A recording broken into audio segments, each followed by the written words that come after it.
liebe Bürgerinnen und Bürger von Paderborn, liebe Freundinnen der Freiheit und der Gerechtigkeit. Ich freue mich, heute Abend zu Ihnen reden zu dürfen, weil es mir nicht recht scheint, den Spuren zu folgen, die politisch ausgelegt sind. Die da drüben sind das Pack.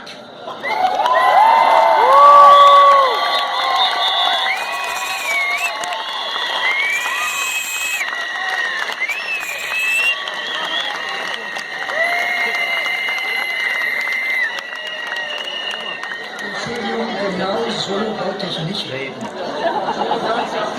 Die AfD spaltet die Gesellschaft. Dann kann die Antwort nicht darin bestehen, dass wir weiterspalten. Die sind die Bösen und wir sind die Guten.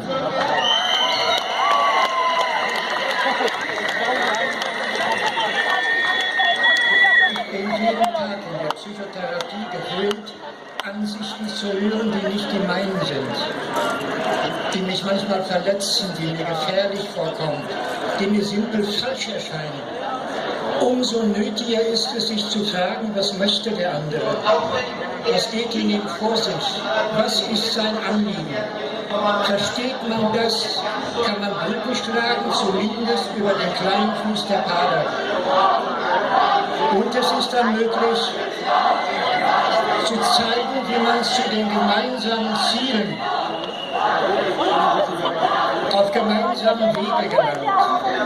In aller Regel sind die Ziele gar nicht so unsinnig, aber die Wege dahin schon aus lauter Verzweiflung, Isolation oder Krawallmanier zu kurz gedacht, ungünstig und schädlich. Fragen wir uns also, was will die AfD? Sie ist populistisch, sagt uns Herr Gabriel. Das glaube ich auch. Aber falsch sein kann es nicht, wenn man mal auf das Volk hört. Und dann wird man sehen, dass es eine ganze Reihe von Konflikten gibt, die ungelöst herumliegen. 2003 war es die Schröder-Regierung, die rot-grüne Regierung, die nötig fand, die Agenda 2010 zu verkünden. Seitdem haben wir gerüttelt Maß an Problemen, die nicht gelöst sind. Dazu gehört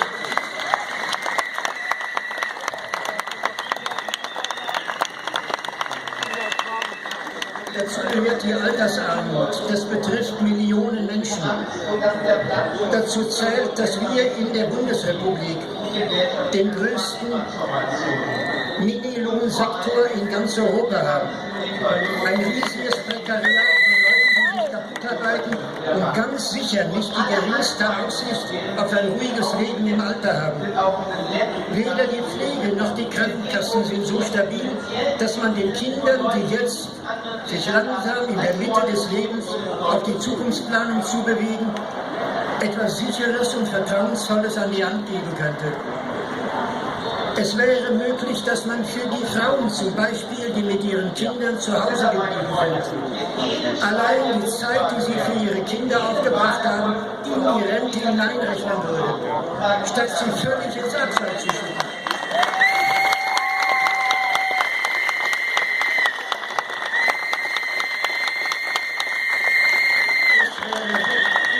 Es wäre möglich, von unserem Nachbarn Österreich noch mehr zu lernen, als wie man Grenzen dicht macht.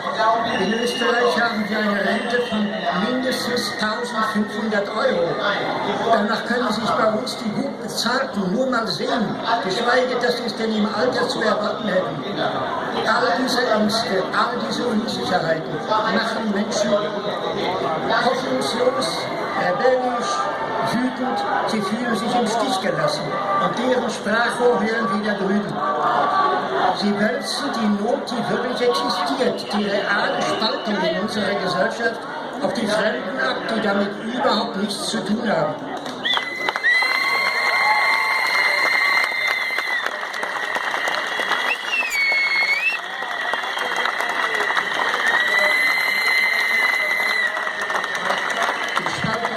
Die Spaltung der Gesellschaft besteht unter anderem im Aussterben des Mittelstandes. Nach unten eine Menge Armut im Prekariat, oben ein paar Superreiche, die die Not der Welt grundsätzlich vermeiden vor ihrer Gartentür.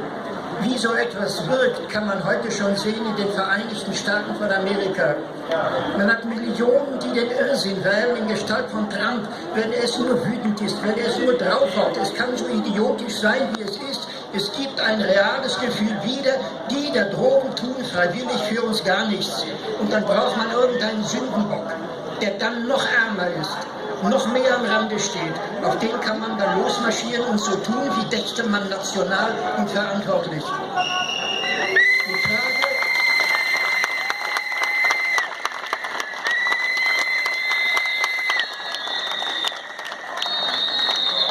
Die Frage, die existiert, haben wir ein soziales System in der Bundesrepublik, das weit genug ist für alle und nicht mehr den Verdacht macht, was die einen kriegen, entgeht den anderen. In Deutschland, bei den Migranten, bei allen, die nicht so sind wie wir selber. 400.000 Wohnungen im sozialen Wohnungsbau werden seit Jahren angemahnt. Natürlich werden wir die Migranten nicht dauernd in Containern und in Turnhallen unterbringen können. Wir brauchen ein soziales Wohnungsbauprogramm. Das ist längst überfällig und ergibt sich nicht erst.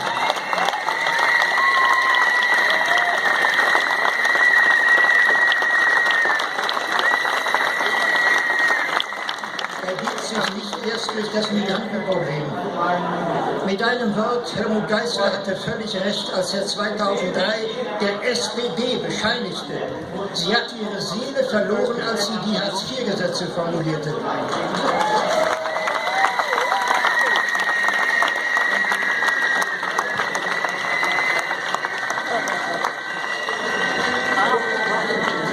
Damals im Jahr 2003 gingen jeden Montag Hunderttausende von Leuten auf die Straße, um die soziale Ungerechtigkeit zu verhindern, die man auf sich zukommen sah. Das alles war der Schröder-Regierung vollkommen egal. Basta, es wurde gemacht im Namen des Kapitals. Und da stehen wir heute und es ist keinerlei Aussicht, dass es besser würde, indem die Merkel-Regierung so tut, wie wenn sie jetzt noch abschöpfen könnte, was wohltätig ihr überlassen wurde.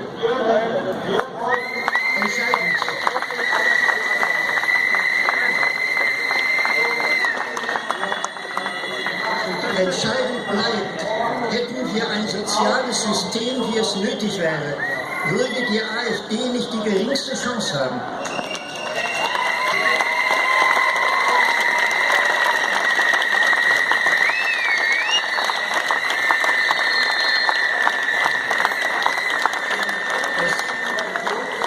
Es hat also keinen Zweck, auf sie einzuprügeln, sie weiter auszugrenzen, sie weiter zu beschimpfen.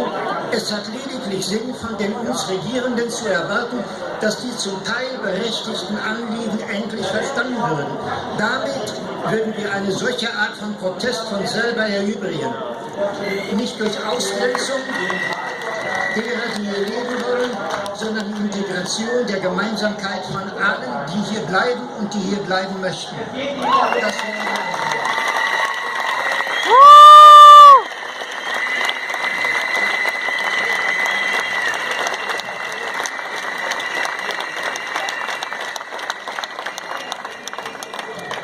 Was aber machen wir dann mit den Migranten?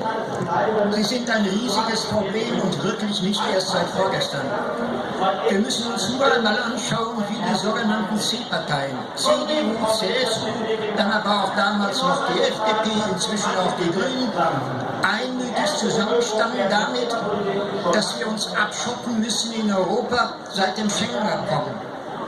Chile damals schon diskutierte mit Gaddafi in Libyen, ob man Auffanglager für Flüchtlinge einrichten könnte. Inzwischen haben wir Gaddafi ermordet, Libyen ist Scheunentor weit offen, das Flüchtlingsproblem in keiner Weise gelöst. Noch bis zum Juli letzten Jahres war die gesamte Politik von Merkel und von de Maizière abschotten, abweisen, defensiv, Grenzen schließen. Vor 2 Jahren waren die Italiener überfordert mit der riesigen Flüchtlingswelle über dem Mittelmeer. Damals hatten die Italiener das Programm des Mare Nostrum, zumindest zu verhindern, dass jedes Jahr im Durchschnitt mehr als 3.000, 4.000 Menschen im Massengrab des Mittelmeers versinken. Das sollte so nicht sein. Vor 2 Jahren wurde Mare Nostrum gekürzt, gekappt, weil wir kein Geld hatten. Das war der Grund.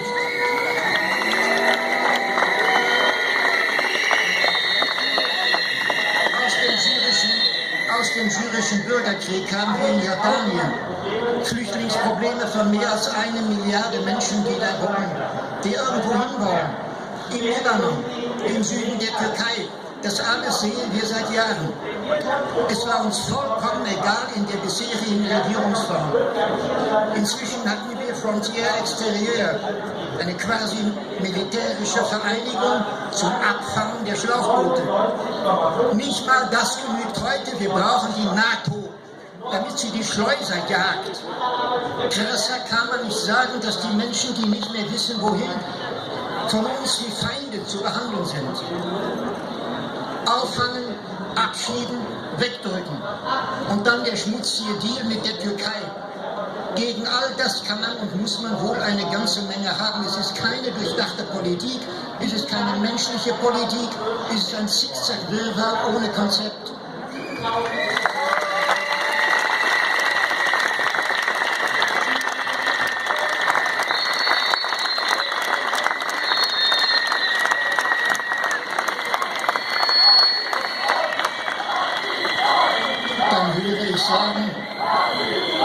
Dann höre ich sagen, wir müssen die Ursachen bekämpfen.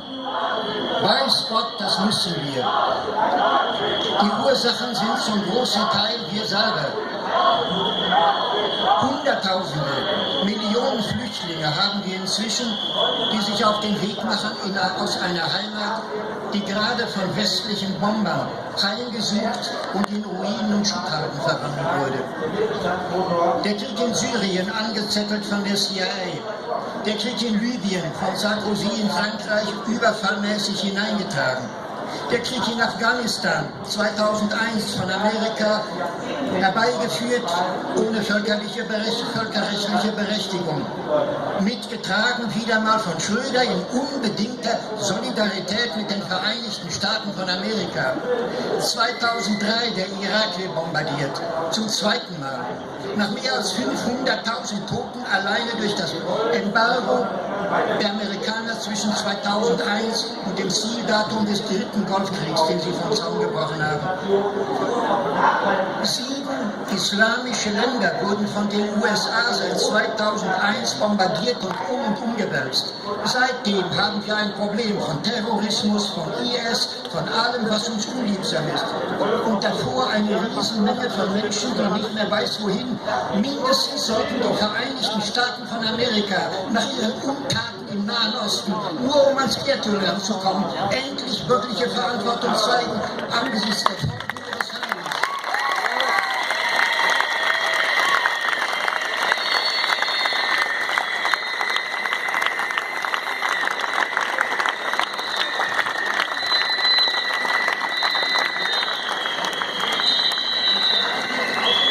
Stattdessen bringt man uns bei, dass wir weltweit in einer komplex gewordenen Welt Verantwortung zu tragen hätten.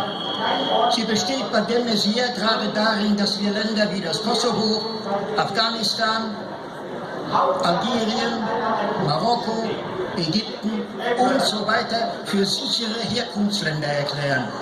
Bitte schön, was hat denn dann Frau von der Leyen damit zu tun, dass wir die Bundeswehr weiter in Afghanistan aufstocken, dass wir in Kosovo weiter für Stabilisierung sorgen müssen?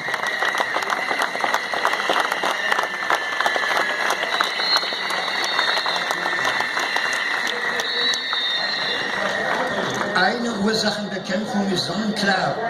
Im Jahre 375 wurde der römische Limes niedergewalzt von der Not der Völkerwanderung. Im Nacken war die riesige Bewegung der Hunnen. Heute sind wir selber in unserem Wirtschaftssystem die Hunnen, die Millionen Menschen ins Elend treiben. Wir kaufen ihnen den Boden in Afrika unter den Füßen weg. Wir sorgen durch unfaire Terms of Trade im Weltmarkt dafür, dass sie keine Chance haben.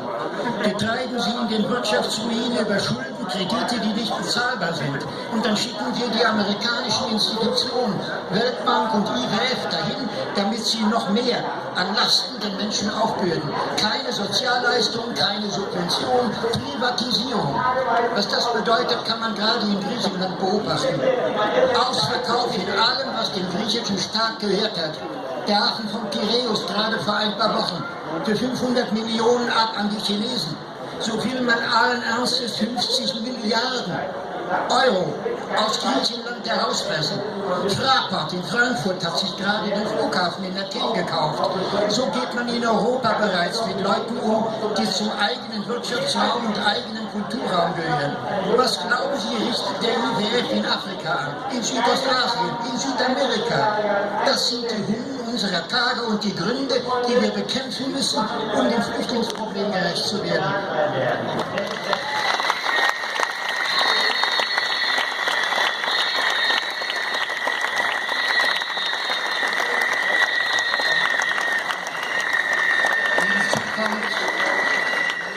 Hinzu kommt das vollkommen ungelöste Klimaproblem. Gerade jetzt bereitet sich von Südafrika im ganzen Osten des schwarzen Kontinents eine Dürrekatastrophe aus, die in wenigen Wochen mit Sicherheit Millionen Menschen in Marsch setzen wird, auf der Suche nach irgendeinem Ort zum Überleben. Im Verhältnis von vielen 1000:1 fällen wir jeden Tag Bäume, zerstören wir Tierarten, rotten wir die Urwälder aus. Das alles trägt, ob wir wollen oder nicht, dazu bei, die Klimaziele mit Sicherheit zu verfehlen. 2%, 2 Grad Celsius Klimaerwärmung sei das oberste Ziel, um eine Katastrophe zu vermeiden. Niemand im Ernst mehr glaubt, dass wir auch nur diese 2 Grad Celsius Temperaturerhöhung auffangen könnten. Oder wir müssten die Boden schonen, die Regenwälder schonen, den Raubbau an der Natur beenden und vor allem ein Wirtschaftssystem zum Ende bringen, das in Wachstum besteht und nach der Formel von Merkel nur in Wachstum selber uns zu gewinnen erklärt. Wachstum ist genau der Ruin der Natur, der uns die Klimakatastrophe beschert. Das wären die Ursachen.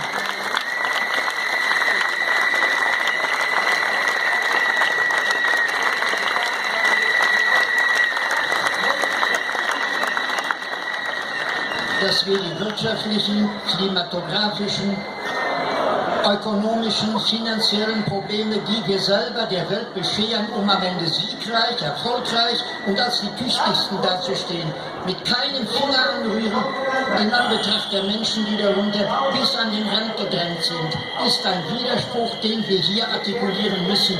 Die AfD hat keinerlei Recht, das Ungleichgewicht der Menschlichkeit abzuwälzen, indem sie alles noch unmenschlicher macht und den Flüchtlingen das auflastet, was wir selber verursachen.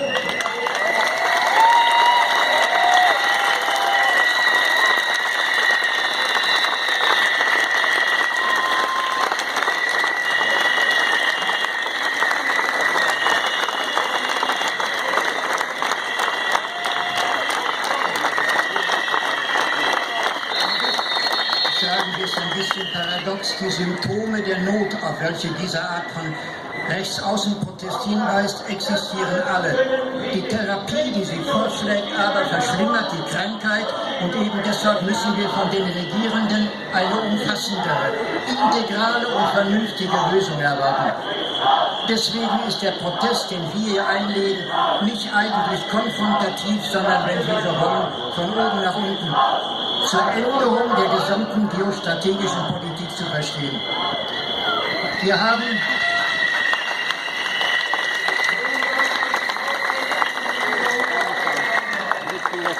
von der AfD ein Stichwort. Es sollte Deutschland endlich ein Stückchen unabhängiger sein von den Vereinigten Staaten von Amerika. Den Wunsch könnte ich haben, wenn er sich mit passenden Inhalten verbindet. Und wie ich das haben könnte. Da kommt Herr Obama nach Hannover. Und eine Woche später hat Frau von der Leyen nötig, den gesamten Kurs Abbau des Militärs auf den Kopf zu stellen und wir brauchen wieder mehr Soldaten. Wir brauchen Panzer im Baltikum. Wir müssen akzeptieren, dass wir Raketenabschussrampen ab sofort in Rumänien haben. Wir müssen den Kalten Krieg wieder haben, um uns durchzusetzen. Das alles müssten wir überhaupt nicht, wenn wir selbstbewusst für Frieden, Gerechtigkeit und eine Politik der Versöhnung einstehen. Dann müssten wir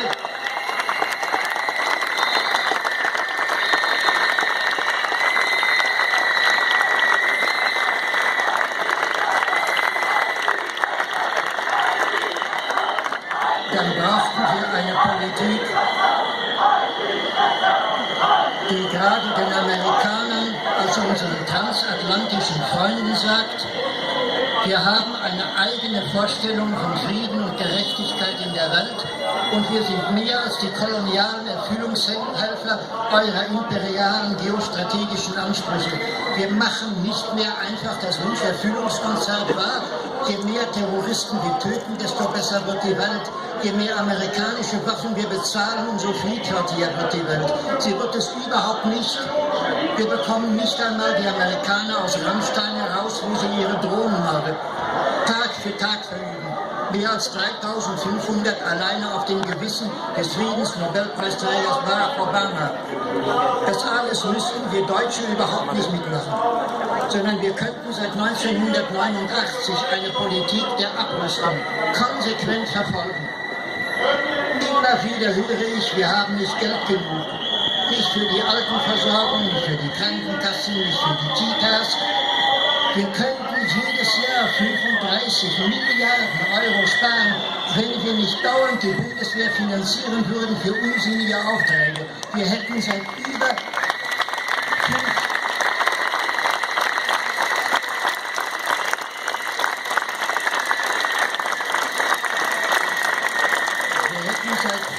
25 Jahren mal 35 Milliarden zur Verfügung zur Lösung der sozialen Probleme in Deutschland und weltweit bei all den Entwicklungsproblemen, die die Ursachen der Flüchtlingsbewegungen darstellen.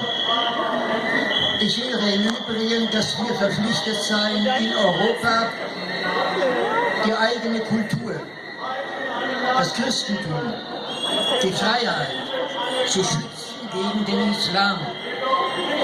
In der Tat, es gilt, das Christentum zu verteidigen gegenüber Fremdungen. Aber das Christentum verteidigt man in keiner Weise, indem man unchristlich handelt. Man kann das Christentum nur verteidigen, indem man es endlich lebt.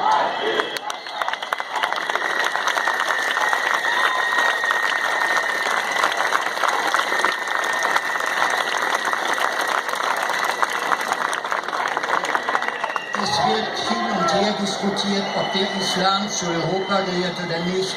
Herr Wulff hat gestern noch gesagt, natürlich gehört der Islam zu Europa. Nicht nur die Muslime, sondern Menschen, die an den Islam glauben, tragen ihn in ihren Herzen.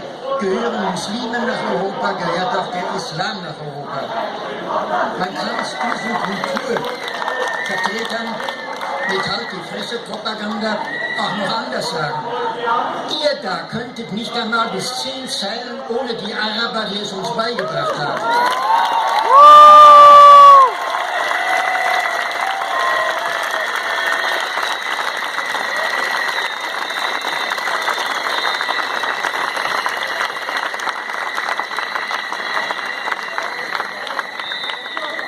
Wenn Sie heute Nacht zum Himmel schauen, werden Sie eine Menge Sterne sehen, die samt und sonders arabische Namen tragen. Atair, Deneb, wie Sie wollen, Alkoa, Alkohol, alles arabische Namen. Nicht einmal, was denen vielleicht sehr sympathisch ist, das Wort Alkohol stammt aus Deutschland. Alkohol ist arabisch.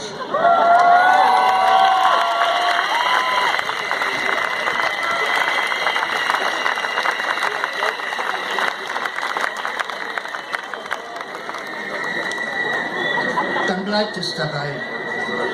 Wer ernsthaft das Christentum im Sinn trägt, kann es wohl nicht anders verstehen, als es in seinen Kernaussagen sich überliefert. 2 Tage vor Pfingsten ist dies die Kernidee des ganzen Christentums.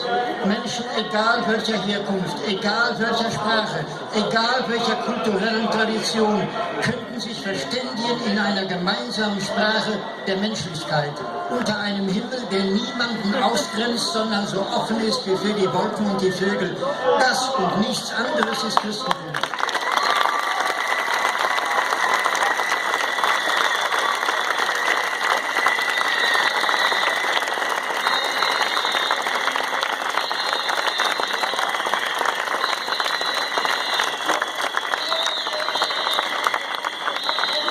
Und was Christentum bedeutet, lässt sich nicht festmachen an Äußerlichkeiten. Im 25. Kapitel des Matthäus-Evangeliums, wenn ich sagen darf, erklärt Jesus selber, wie man ihn ernst nimmt.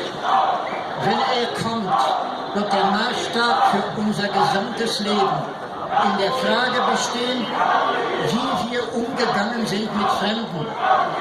Ich, wird der Menschensohn sagen, war fremd, und die Frage ist, was haben wir dann getan?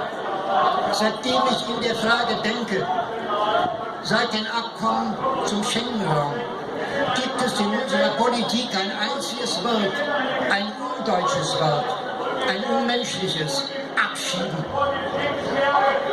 In all der Zeit, so darf man nicht umgehen mit Menschen, die nicht wissen, wohin.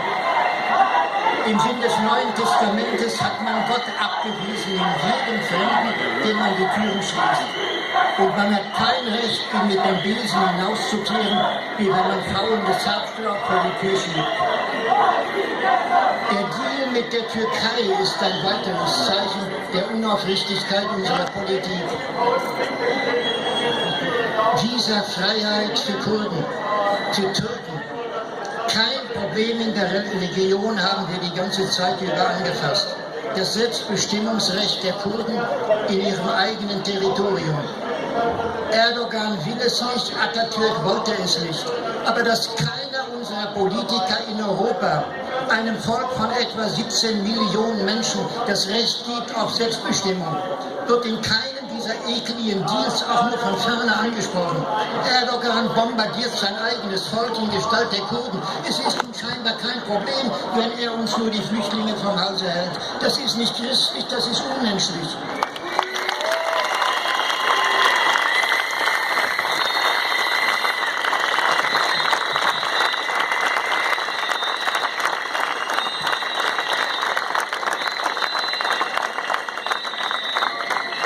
Vielleicht aber ist Ihnen die Frage mehr oder minder egal, ob christlich, humanistisch, wie auch immer. Die Äußerlichkeit, in der die ganze Debatte geführt wird, sollte uns vertiefen.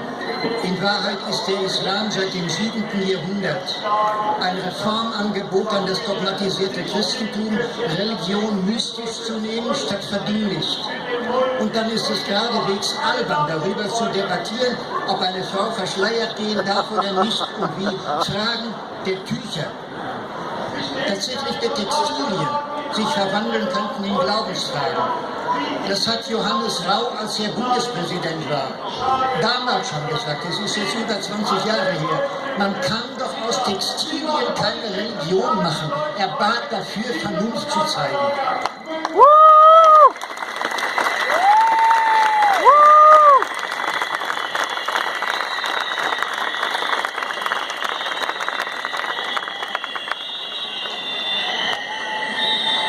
Wenn jede Kirche einen Turm hat, warum darf dann ein Minarett nicht gebaut werden bei einer Moschee? All das sind Äußerlichkeiten, die zeigen, dass die Religion, damit Menschen zusammenkommen, viel innerlicher, viel geistiger, viel pfingstlicher, wenn Sie so wollen, verstanden werden müsste, als in diesen Gegensätzen der verdinglichten Albernheiten.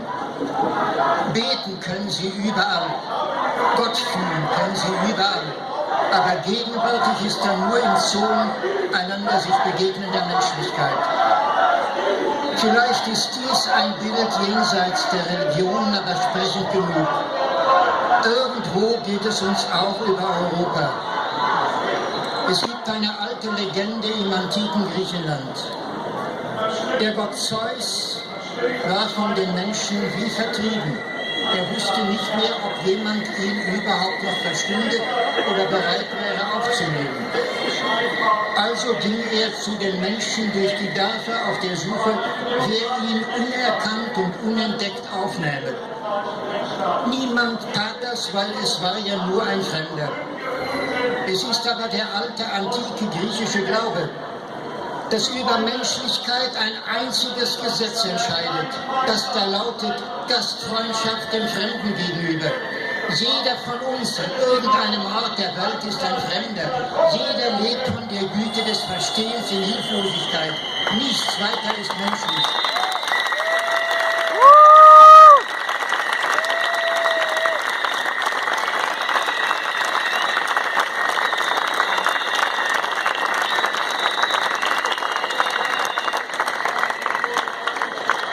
Berichtet aber wird, dass Zeus schließlich Eingang fand bei einem alt gewordenen Ehepaar, Philemon und Baucis. Diese beiden Alten ließen den Gott Zeus bei sich ein und er segnete und belohnte sie damit, dass er in ihrer Liebe sie so unverbrüchlich zusammenhalten ließ, wie zwei Bäume tief verwurzelt und untrennbar voneinander. Ein wenig Gastfreundschaft würde uns eine Liebe lehren, die tief gegründet in der Erde ist. Wir hätten gemeinsam eine Heimat und, wenn Sie so wollen, eine Weisheit, die wir ein bisschen früher lernen sollten als ganz im Alter. Ich wünsche Ihnen schöne Pfingsttage und einen guten Frieden.